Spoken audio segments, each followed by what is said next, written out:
Olá, para você que está assistindo esse canal pela primeira vez, você está no canal Psicologia Vai à Escola, dos alunos de Psicologia do Unisagrado. O meu nome é Lavínia, sou aluna do 5º ano do curso de Psicologia e estou trabalhando no eixo de saúde mental dos docentes em tempos de pandemia. Hoje eu irei entrevistar o professor de História, Vinícius Barbosa. Primeiramente, Vinícius, muito obrigada por ter aceitado o meu convite de participar dessa discussão. Olá, boa tarde. O prazer é meu estar aqui presente e ajudar numa pesquisa tão interessante, tão necessária para os tempos que estamos vivendo, né? Então, a gente vai bater um papo, né, sobre esse assunto da saúde mental dos docentes, que percebo que os professores são os profissionais que não pararam em momento algum e precisaram se reinventar. A educação não pode parar e é primordial, principalmente nesses tempos, mais do que em qualquer outro momento. Então, para começar e te apresentar, eu gostaria que você contasse a sua formação, a sua experiência profissional. Eu entrei no curso de História na Universidade do Sagrado Coração, que agora é Unisagrada, né, no ano de 2015. E eu entrei fazendo Relações Internacionais, a princípio. Eu fiz um semestre, mas como eu não me identifiquei com o curso, eu mudei no meio do ano de 2015 para História, e aí foi a grande descoberta de ser professor, né? Comecei fazendo os projetos educativos, o PIBID, que é uma ótima forma de iniciação do aluno de História para se conhecer enquanto docente. E depois disso eu me formei no meio do ano de 2018 já. E logo no ano de 2018, antes de completar minha formação, eu comecei já a atuar como professor de cursinho, num cursinho social do CIPS, que infelizmente, como é projeto social, fechou e não deu andamento no ano de 2019. Logo que eu encerrei a formação de História, eu já busquei fazer a pedagogia online, que a própria universidade oferece, né, para complementar a minha formação enquanto docente. Porque é o que eu digo, eu me descobri professor na faculdade, porque o foco mais era ser pesquisador em História. E a docência foi vindo aos poucos e hoje eu já não me vejo fora da sala de aula. No ano de 2019, eu iniciei a pós-graduação também em História, e finalizei pedagogia no final do ano passado. Então, eu estou com 2 graduações ali para tentar suprir todas as lacunas que a formação de professor tem. Então, é bem interessante a gente ser, uma palavra que eu escutei na aula da pós ano passado, ser onívoros, né? Tentar beber de várias áreas para tentar complementar as nossas aulas e trazer coisas diferentes para os alunos. Ainda mais nos dias de hoje, que eles têm acesso ao mundo todo na palma das mãos. Então, eu acredito que é isso, né, que eu posso dizer para você até agora. E qual que é o seu trabalho atual? Atualmente, eu estou trabalhando como professor de Ensino Fundamental 2, lá no Colégio Prevê Objetivo, do Centro. Eu atuo lá no período da manhã, e no período da tarde são outros professores, mas também já atuei como professor substituto no Colégio Ângulo Bauru, no ensino médio, e o professor de cursinho no cursinho social, como eu já havia dito anteriormente. O estado eu ainda não consegui pegar aulas por causa da questão da pontuação baixa e a questão de estágios que eu fui conseguindo encaixar, eu já entrei direto no ramo privado da educação. Perfeito. Como a gente percebeu, né, foi assim uma coisa muito abrupta. O isolamento começou de uma semana para outra, ninguém imaginava que estava como estava e começou, e a educação teve que se adaptar muito, muito rapidamente. Você já tinha trabalhado com EAD antes, tinha tido essa experiência? Então, eu consigo responder essa pergunta de 2 formas. O trabalho com EAD eu já tive quando eu fazia a pedagogia na USC, porque eu fiz a distância. Então, enquanto estudante, eu já tive todo esse contato com EAD, a questão de plataforma, de estudar por conta e depois de fazer a prova. Agora, enquanto docente, está sendo, então, a primeira vez.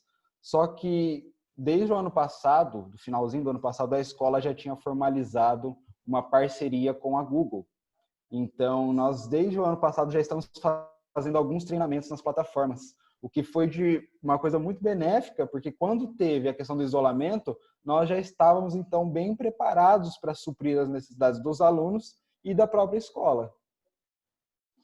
Inclusive, essa era uma das minhas perguntas, né? Se tinha tido Uhum. uma preparação prévia, uma vez que, como você disse, na própria formação do professor, não se fala em ensino à distância, penso eu, Uhum. né? Nunca fiz uma formação de professor, mas não faz parte da formação de fato, né? E a gente percebe que as tecnologias ocupam cada vez mais espaços na nossa vida e há muito tempo, Uhum. principalmente dentro da psicologia escolar, a gente fala sobre essas novas modalidades de ensino e da necessidade de inserir a tecnologia no ensino, porque as crianças já nascem, né? Hoje em dia já nascem com a tecnologia, já estão com o celular e o tablet na mão, e não é fazer substituições, mas sim se adequar. A criança de hoje em dia, estou falando com criança, né? Uhum. Pré-adolescente, sua faixa etária, né? Mas a criança não é a mesma criança que nós fomos, nem que os nossos pais foram, os nossos avós, em sala de aula.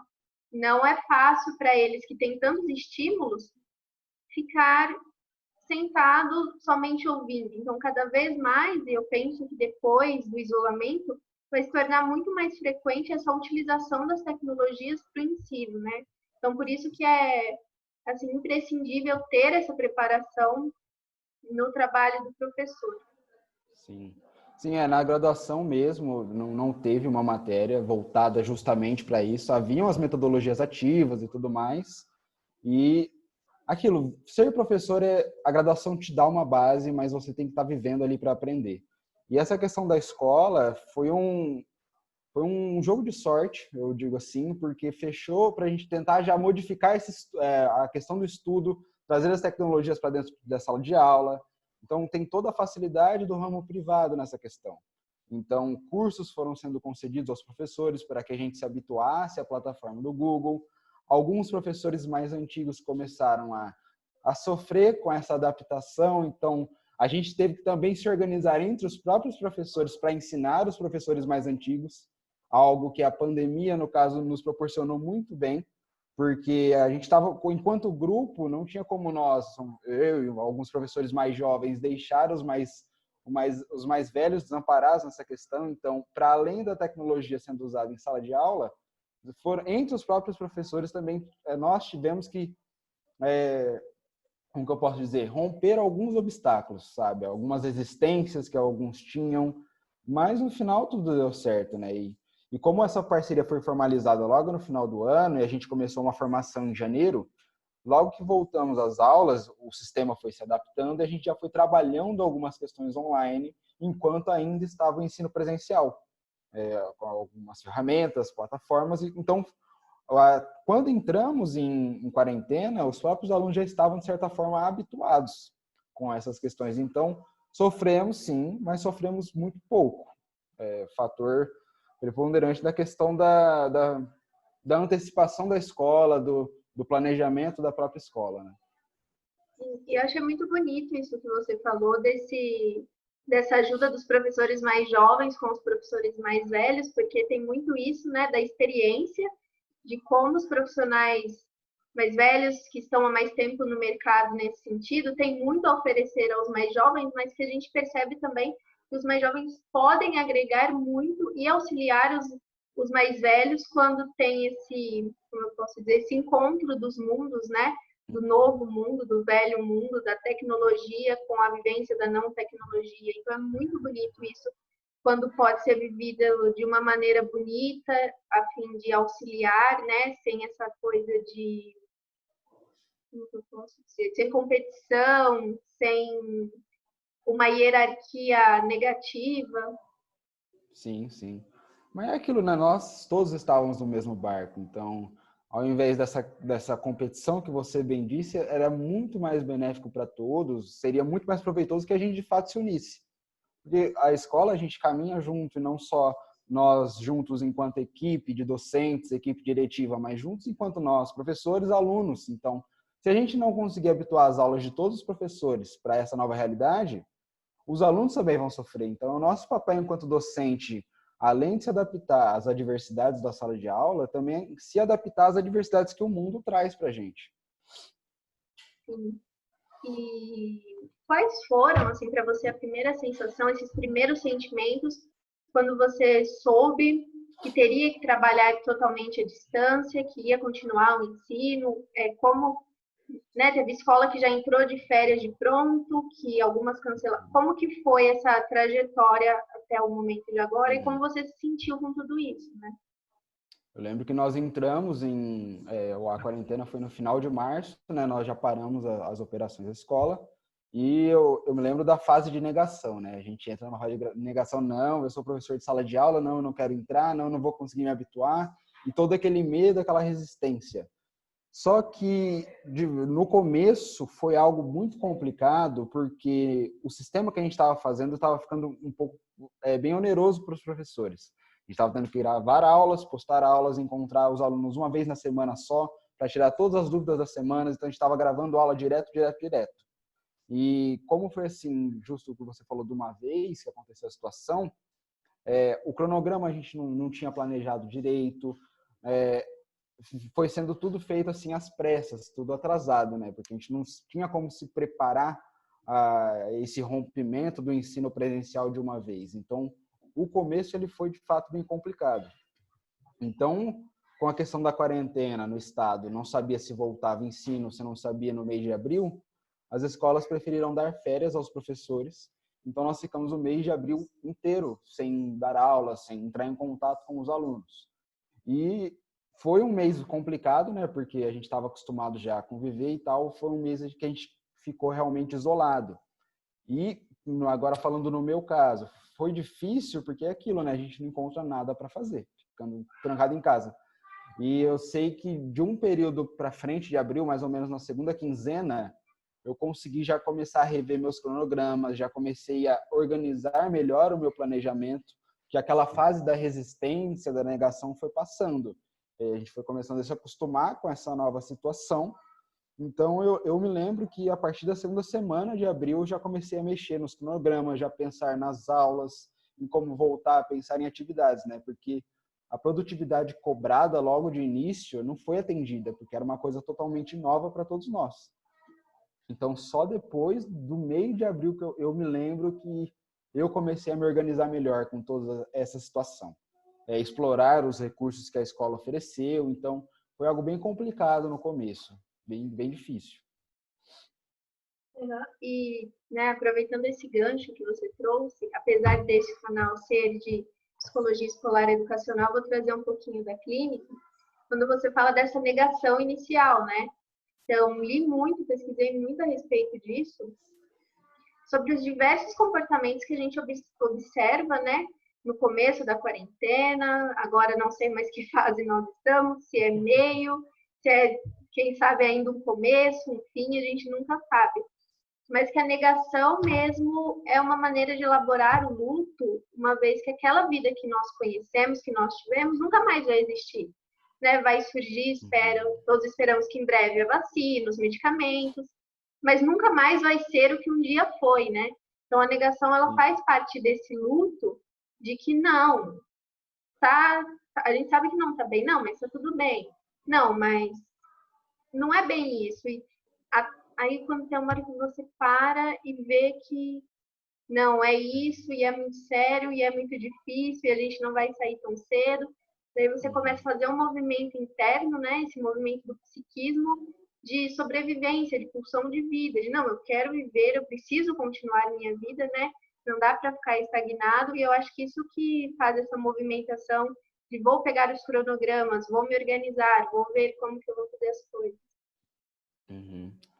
É exatamente isso, porque aquilo, a gente não tinha como tentar reclamar e desejar uma outra situação, sendo que esse próprio desejo de outra situação não seria eficaz para realmente mudar a sociedade ou o que está acontecendo. Então é aquilo, ou a gente se adapta, ou esse sofrimento vai continuar acontecendo, a gente vai continuar estagnado enquanto docente, porque conforme eu fui explorando as ferramentas que a escola trouxe, com a questão do Google e tudo mais, teve muita coisa legal, que se eu tivesse ainda no processo de existência, dificilmente eu descobriria, dificilmente eu conseguiria melhorar as minhas aulas, o tanto que eu consegui ter um tempo para pensar em organização de material também, foi algo que a quarentena proporcionou, né? Então, justamente o que você falou, esse processo de negação, quando ele passa, você faz esse trabalho interno para justamente lutar contra essa situação, é algo assim inspirador, eu diria.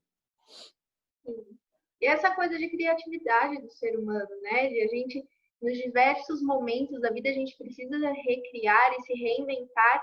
E eu vejo que os docentes tiraram uma criatividade que nem eles imaginavam que tinha.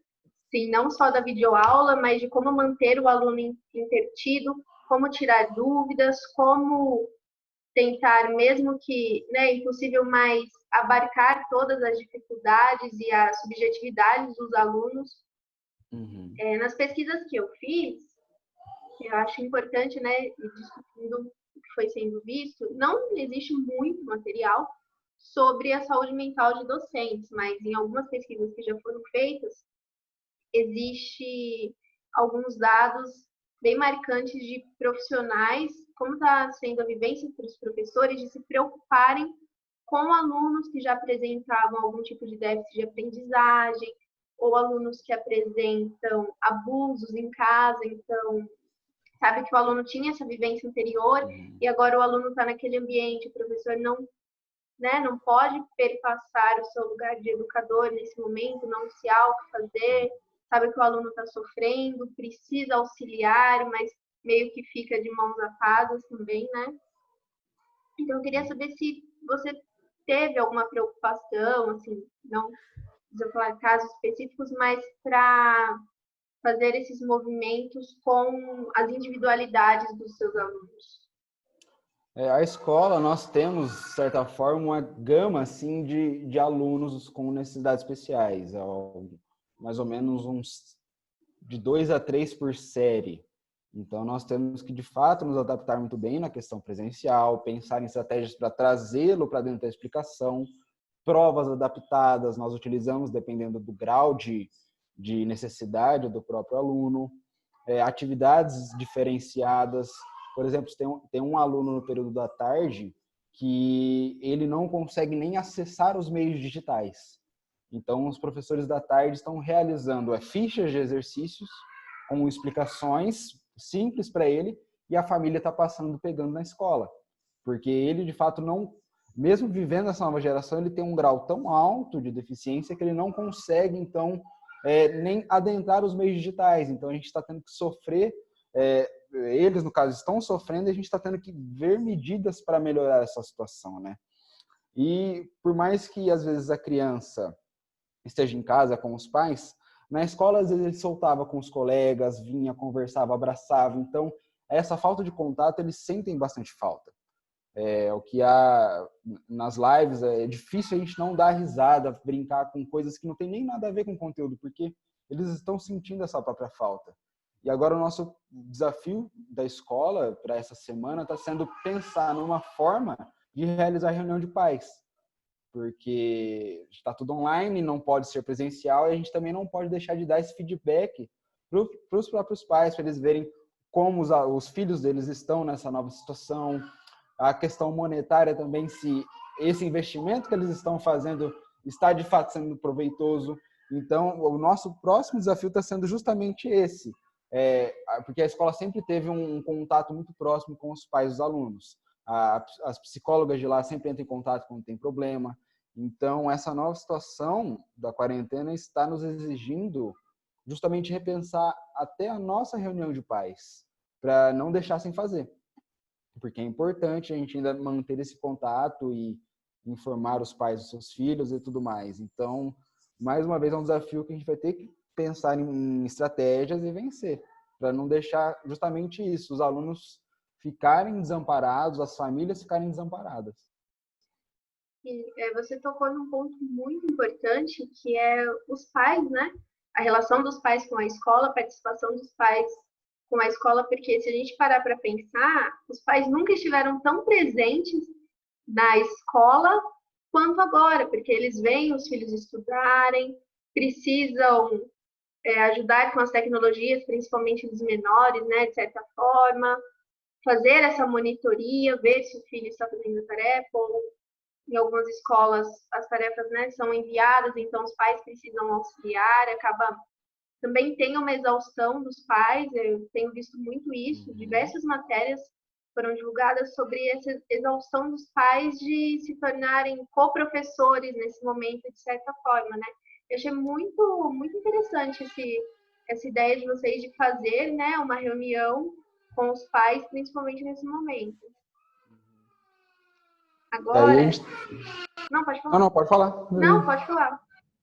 Não, eu ia falar justamente da questão que até eles querem se aproximar mais, porque eu lembro antes de fechar da quarentena, o que eu fiz? Eu fiz um grupo com cada sala e coloquei os líderes de cada sala, né, para falar comigo. E é aquilo, eu coloquei o meu número de celular lá e eu falei, olha, não passe para ninguém, porque eu vou ter o contato com os líderes de cada sala, é algo pessoal meu. Não deu 2 meses, tinha pai de aluno me mandando mensagem. Então, é aquilo, eu sabia que ia acontecer, não reclame, é outra. Da mesma forma que nós entramos, confusos, com dificuldade na situação, eu fico imaginando eles, tendo que relembrar conteúdos para tentar ajudar os próprios filhos. Então, essa questão vou colocar invasão entre aspas, por eu não conseguir uma palavra melhor, os pais indo falar contigo, é uma coisa bem interessante, porque de certa forma, eles às vezes se mostram mais perdidos do que a gente, né? Então é uma coisa muito doida mesmo. Sim, porque também tem esse rompimento de rotina, né? De meu filho vai estar na escola tal hora eu busco, eu vou estar no trabalho, agora escola e trabalho estão no mesmo ambiente, junto com a vida pessoal. Uhum. Isso vai de encontro com a última pergunta que eu te faria, mas como já está na temática, eu acho pertinente, que é como você está vivenciando a sua vida pessoal, seus interesses particulares, com essa vida profissional que está, né, dentro da sua casa, de certa forma. Então, o meu pai costuma dizer que hoje todos estão estudando história aqui em casa, né? Porque se eu fico, por exemplo, no meu quarto, como ele é um pouco longe de onde fica o aparelho da internet, tem uma conexão que não vai para lá, tanto é que eu tive até que mudar de local e eu vim para a Copa de casa, e aqui a conexão fica melhor, só que aí fica no meio da casa. Então tem a minha irmã trabalhando no quarto dela, na questão ela é recuperadora de crédito, aí tem minha mãe na cozinha trabalhando, o meu pai também andando. Então eu dando aula, todo mundo começa a vivenciar o processo da sala de aula aqui em casa também, né? Então é uma coisa bem interessante, porque eu me lembro que meus pais falavam, eu quero qualquer dia eu queria ver uma aula sua, queria estar presente em sala de aula, e hoje eles estão presenciando de fato, né? Então, justamente nós abrimos as portas de nossa casa para os alunos, né? Não tem como falar isso, a câmera fica ligada, eles veem o nosso ambiente, a própria família às vezes tem que se policiar por questão de barulho, dependendo do ambiente. Então, é uma coisa que não só eu abro a minha casa para os alunos, mas os alunos também abrem a deles para a gente. Então, por mais longe que a gente esteja, eu acredito que o vínculo ainda está muito próximo. Porque às vezes tem aluno que não quer ligar a câmera porque está de pijama. Então, tem todas essas situações engraçadas na live, né? Esses dias eu estava dando aula, a copa fica próxima à cozinha, aí minha mãe estava esquentando, não lembro o que, no micro-ondas, e eu falo, o micro-ondas do professor lá no fundo. Então, tem esses comentários no meio das aulas, né? E é algo que eu não me incomodo, porque, de certa forma, tira um pouco esse peso da gente estar todo mundo separado, né? Porque humaniza a relação, nos traz um para perto do outro, essas situações engraçadas no meio da aula, né? Então, foi complicado no começo, porque como nós estávamos gravando vídeos de explicação, ainda que estava realmente remoto, eu não estava tendo contato com ninguém. Depois que muda a rotina, porque a partir de maio nós começamos a fazer o seguinte, eu entro em aula com cada sala 2 vezes na semana.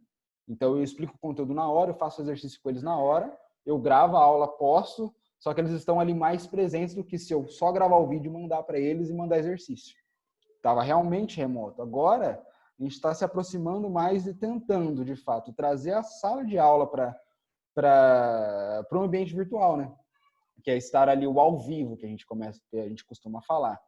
Então, está sendo uma experiência bem bacana, e eu costumo dizer o seguinte, quem passou por isso, com essa abertura de intimidade, adaptar toda a casa, criar um estúdio cinematográfico em casa, para justamente atender essas demandas, passa por qualquer outra situação no futuro. Perfeito. Eu queria te perguntar, né, como é o eixo da nossa entrevista, essa questão de saúde mental, se você notou, quando você pensa nessa vida profissional, né, essa sua vivência atual, se você notou algum tipo de ansiedade, de estresse ou até uma melancolia, como que foi essa vivência emocional para você? Uhum. Eu lembro que no começo eu fiquei bastante estressado com essa situação, porque era uma coisa muito nova, estava chegando assim e eu não tinha me organizado. Eu gosto de me organizar bastante para justamente não quando tiver um imprevisto eu já sei o que fazer. Então a questão da organização é muito presente nessa minha vida profissional. Então como isso chega de uma vez, eu não tinha conseguido me organizar ainda, então foi uma situação bem estressante. E aí o que eu agradeço muito foi nós termos entrado em férias logo em seguida. Porque aí, o mês de abril foi assim um divisor de águas para mim. Houve ali a melancolia no começo do mês, eu não tinha vontade de fazer nada, aquele questionamento do será até quando isso vai? Será que eu vou voltar da aula em sala de aula de novo? Até que depois foi essa tentativa de justamente romper e eu me descobri até mais produtivo, por exemplo, porque eu consegui refazer muitas aulas, eu consegui atualizar muitas aulas. Então, eu acredito que esse processo do estresse, da melancolia, foram necessários para depois eu enxergar que ou eu me adaptava a essa nova situação, ou eu ia cair cada vez mais na pretensa qualidade de professor que eu penso que tenho. Então, ou eu melhoro, ou eu me adapto, eu vejo maneiras de justamente vencer essa tal melancolia. No caso, foi o meu questionamento do mês de abril todo. E o mês de maio já foi totalmente diferente, porque como eu me organizei, e conforme eu fui dando as aulas em maio, agora junho, foi dando muito certo, eu consegui trazer os alunos, debater no ambiente virtual os conteúdos. Então, aquilo foi me animando cada vez mais, foi sendo mais animador para a minha experiência como professor, porque eu vi que as estratégias que eu bolei foram proveitosas, foram benéficas. Então, aquele sentimento de medo, de frustração, de negação, de melancolia, tudo junto, ele foi diminuindo cada vez mais e aos poucos, de forma gradativa, quando eu fui aceitando a minha condição e pensando, bom, beleza, eu estou nessa situação, o que eu posso fazer a partir daqui? E aí, quando eu comecei a me questionar, a questionar meu interior, aí eu comecei a justamente mudar as próprias aulas e eu acredito que até a relação com os alunos ficou melhor, porque de nada adianta eu cobrar participação dos alunos se eu não dar o melhor de mim nas aulas também. Se você pudesse fazer uma comparação, né, fazendo esse movimento introspectivo da sua saúde mental, né, desse primeiro momento para hoje, né, acho que essa semana completou 90 dias da quarentena oficial, então já são 3 meses. O que você diria? O que eu diria que eu aprendi muito pouco, porque a quarentena me mostrou o seguinte, que a diversidade sempre vão ter. E não adianta ser resistente a elas, não adianta ter uma negação em relação a elas. Ainda mais eu que sou professor e todo dia na sala de aula acontece uma coisa diferente. Então, é aquilo, enquanto eu não aceitar as condições que o contexto vai trazer para a minha vida, eu de fato já começar a negar, eu ser resistente com aquela situação, uma porta que abre para o sofrimento, né, no caso. Porque é aquilo, eu sempre fui uma pessoa, quando aconteciam as coisas, eu falo, não, vamos resolver, vamos lá, só que justamente essa situação de quarentena mudou tudo. Então eu percebi que esse aprendizado me foi muito interessante, não na questão enquanto professor, na questão enquanto docente, pesquisador e tudo mais, mas justamente na questão enquanto pessoa. Perceber as adversidades, perceber que elas são passageiras e tentar fazer algo com isso, né? É o que fala na filosofia estoica, você aceitar de fato essa dor, esse sofrimento e a partir dali traçar uma nova linha de vida, traçar novas linhas de fuga e a partir daí criar, ser criativo, buscar animação. Então eu vejo que eu aprendi muito pouco mas eu aprendi o essencial, que é justamente entender que na vida sempre terão obstáculos, não adianta, sempre vai ter. O que importa é o que nós faremos de tais obstáculos. Perfeito. Eu até no final iria falar para você deixar um recado, né, para os docentes, mas acho que essa mensagem já é um recado perfeito. A gente até conversou, né, essa semana sobre essa nova resolução do MEC de deixar autorizado aulas, né, remotas, virtuais até o final do ano, mas muito se tem discutido sobre esse retorno das aulas, principalmente no estado de São Paulo, né?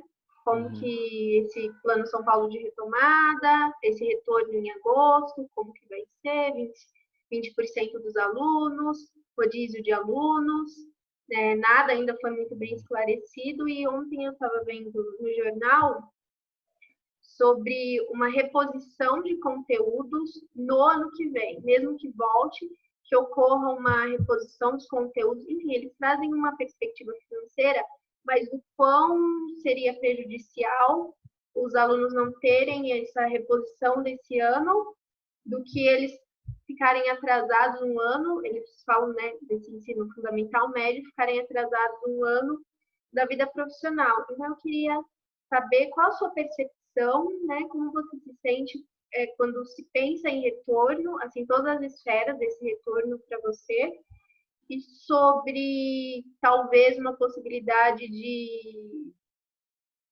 retomada desses conteúdos, de haver essa necessidade, como que é isso para você? Uhum. No âmbito privado, eu lembro que logo que entramos, nós tivemos essa discussão de necessidade de reposição de conteúdos, caso, por exemplo, voltasse o ensino presencial. Daí a diretora entrou em contato com os órgãos responsáveis, com a legislação referente a isso, e se fosse comprovado que todos os conteúdos fossem concedidos em forma EAD, com explicações, com materiais, com exercícios, com avaliações, e fosse discriminado no planejamento da escola e de cada matéria, que foi justamente comprovado, foi de fato concretizado tais conteúdos, não precisaríamos, no caso, ter a reposição de aulas, mas aí eu falo do âmbito privado. A gente vendo o meio público, nós percebemos o seguinte: há uma dificuldade estrutural do Estado em manter a educação. Não tem condição. Eu lembro que eu li uma notícia esses tempos também, que para os alunos desse ano pensavam em criar um quarto ano de ensino médio. Então, já nos gera um outro problema social, porque vai onerar cofres públicos, vai ter que ter um planejamento muito bem estratégico para atender os alunos que ainda permanecem na rede pública e aqueles que era para ter saído, no caso, esse ano, mas ainda irão permanecer por mais um ano. Então, novamente, nós teremos que ter um jogo político ali, os políticos realmente interessados em suprir essas necessidades da população. Eu acredito, enquanto historiador agora, que a retomada de fato ela vai ser muito problemática, porque hoje chegamos a um índice de 1 milhão de casos no Brasil inteiro.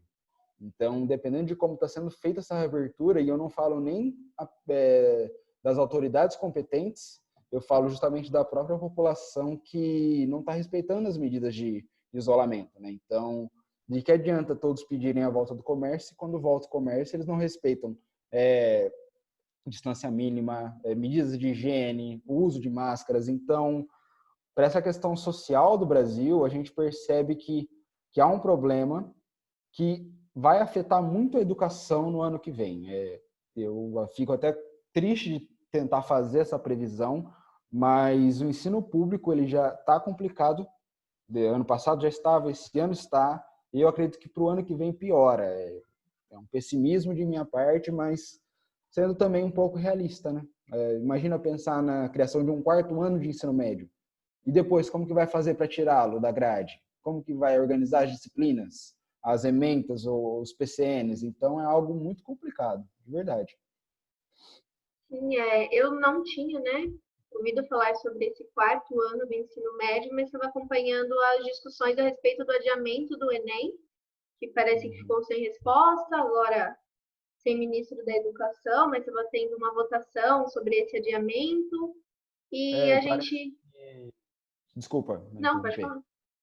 Acredito que a partir de amanhã, até o dia 28 de junho, se eu não me engano, eu acho que essa semana toda, o sistema do Enem vai abrir a votação para os participantes para eles votarem em quais datas eles querem realizar as duas provas. Se eu não me engano, tem 2 datas em dezembro, 2 datas em janeiro, 2 em fevereiro e 2 só em abril do outro ano. Então, já é algo que vai atrasar a vida daqueles que não estão tendo condição de estudo. Já estão, de fato, lá para trás, e o pessoal, por exemplo, da escola particular, do âmbito que eu atuo, eles não estão perdendo em nada. Então, aí a gente vê uma competição desigual. E é difícil também... Perdão, Imagina, pode eu falar. vou falar depois. Não, E é difícil também pensar em cancelamento de Enem. E o pessoal que está, de fato, se dedicando? A gente tem um problema nas mãos muito complicado para resolver e não é de um dia para o outro que a gente vai conseguir. Porque aí se cancela o Enem, esse pessoal que está se preparando o ano inteiro novamente. E aí, como que faz? Então, é uma situação que não exige respostas de um dia para o outro, de um mês para o outro, mas é algo que tem que sentar, tem que ser debatido, tem que ser conversado muito bem. Sim, e acho que essas são questões que têm influenciado muito nessa qualidade de vida e saúde mental dos docentes, porque eles estão a todo momento sofrendo essa pressão, né? Porque precisam, junto com as instituições, lançar mão de estratégias nunca antes imaginadas. E quando a gente faz esse comparativo escola pública e escola particular, entra numa questão que a gente discute muito em psicologia escolar e educacional, que é a questão de privilégios, né? Que é fato, existem privilégios. Eu até vi assim que não estamos todos no mesmo barco. A maré é a mesma, mas os barcos são totalmente diferentes. Então tem alunos que não têm o mínimo acesso a tecnologias, não tem um computador, não tem um local de estudo, não tinha os livros na escola, né? Então, quiçá um computador em casa. Então, como esse aluno, tendo todo um histórico de educação já deficitário, né? Como que ele vai prestar o Enem?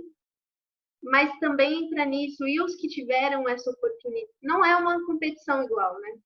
Os que tiveram essa oportunidade também querem ter a oportunidade de prestar um Enem. Mas como faria? Faria um Enem de quem teve a oportunidade de estudar e depois quem não teve, quem vai se beneficiar, quem não vai. É uma questão muito delicada. Eu acho que suscita muita preocupação nos professores, né?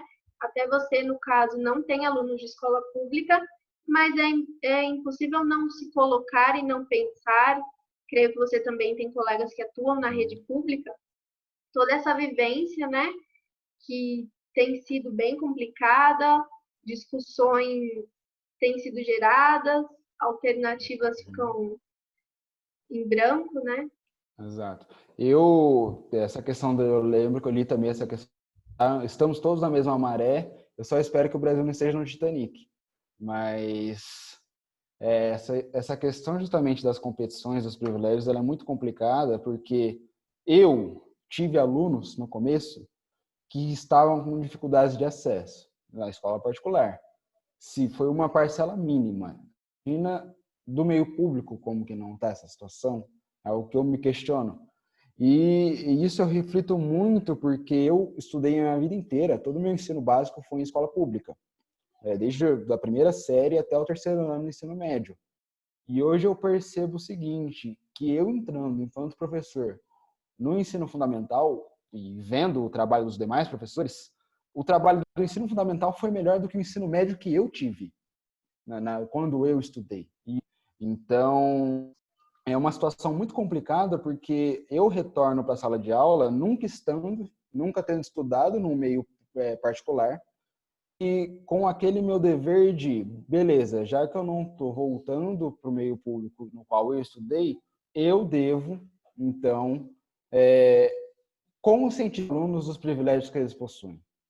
Porque se eu estou ali em contato com alunos que estudam no meio privado, eu tenho que fazê-los entender o quão benéfico para a vida deles, o quão importante é eles estarem ali no meio privado e entender de fato que eles estão melhores do que alunos que não têm. Então, o meu papel enquanto professor de história ali está sendo isso. Mostrar para eles, olha, vocês têm aqui um privilégio muito grande que muitos alunos não têm. Usem esse privilégio e depois mudem a sociedade com tudo isso. Então, é algo... eu não entrei ainda no meio público, eu quero voltar porque eu acredito ter uma dívida com o meio público por ter estudado toda a minha vida nele.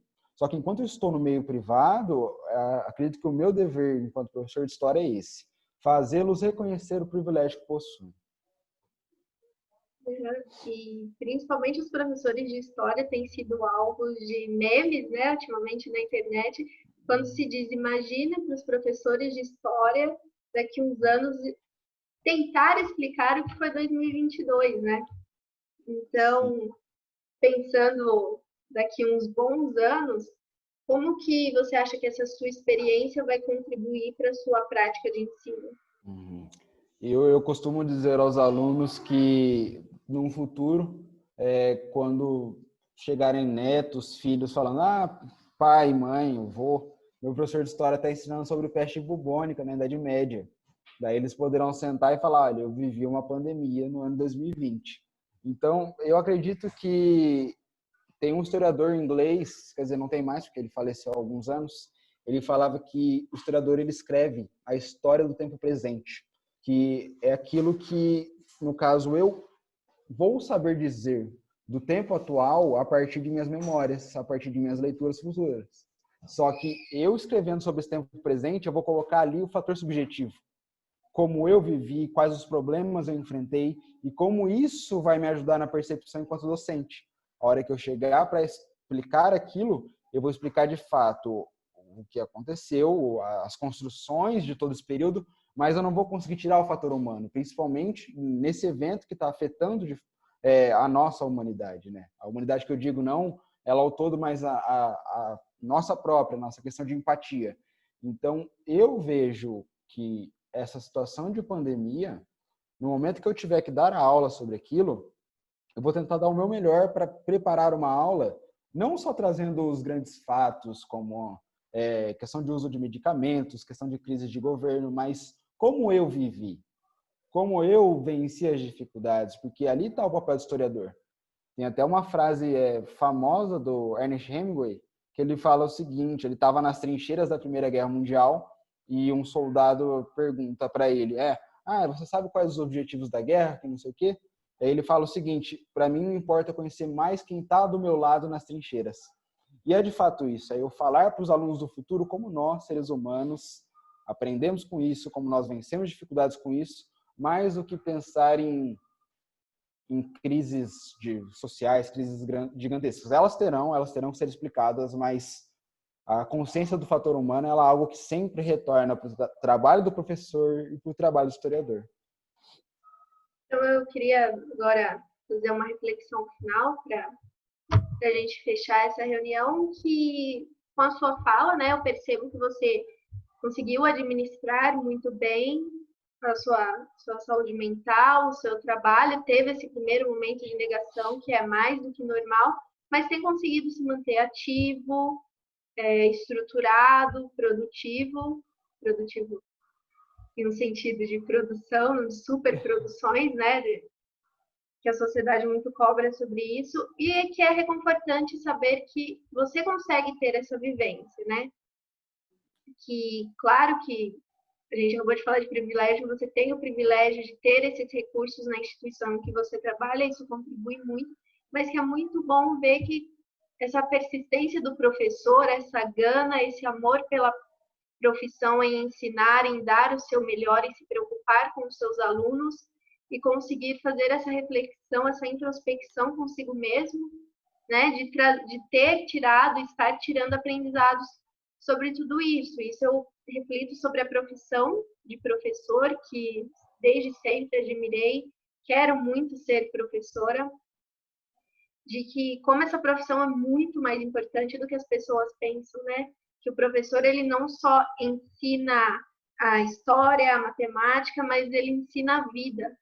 Ele traz a sua vida para os alunos e os alunos formam a vida de um professor, né?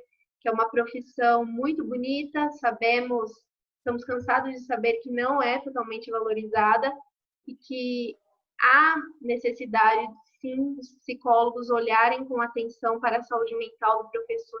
A saúde mental do professor não tá, né, não tem sofrido impasses desde agora em tempos de pandemia. Há muito tempo ocorre absenteísmo, ansiedade, afastamentos por depressão, síndrome de burnout, que burnout é um estressamento emocional e psicológico, emocional e físico do profissional. É muito comum em profissionais da saúde, mas muitos professores se afastam por isso. E que como a gente tem que olhar com atenção para essa profissão e perceber que não é só a psicoterapia e os medicamentos que auxiliam, mas é toda a sociedade se reestruturar, né, todo esse movimento para auxiliar o professor a exercer o seu trabalho com qualidade. Então, queria te parabenizar por essa profissão linda e te agradecer grandemente por ter aceitado a nossa entrevista do nosso canal e por ter contribuído para a nossa discussão. Eu que agradeço por ter me convidado. É importante, acho que nós falarmos sobre isso, né? Abrirmos a própria casa para falarmos sobre isso, a profissão e é aquilo, né? Quanto mais a gente tentar pensar em projetos, em medidas de desejar força para todo mundo, porque estamos todos nessa. Por mais que alguns estão em iates, outros em canoas, a gente tá junto nisso, a gente vai ter que sair junto disso. E é aquilo. Eu agradeço muito o convite, espero ter ajudado, né? Então é isso. Precisando de algumas para futuras entrevistas, só comentar comigo. Então, mais uma vez, obrigada. A gente encerra a nossa entrevista por aqui. Obrigada a você que assistiu até aqui. E curta, comenta e compartilhe o nosso vídeo. Vamos levar a psicologia vai à escola, mas que vai para a sua casa e para outros lugares. Muito obrigada, Vinícius. Tchau. Obrigado, tchau, tchau.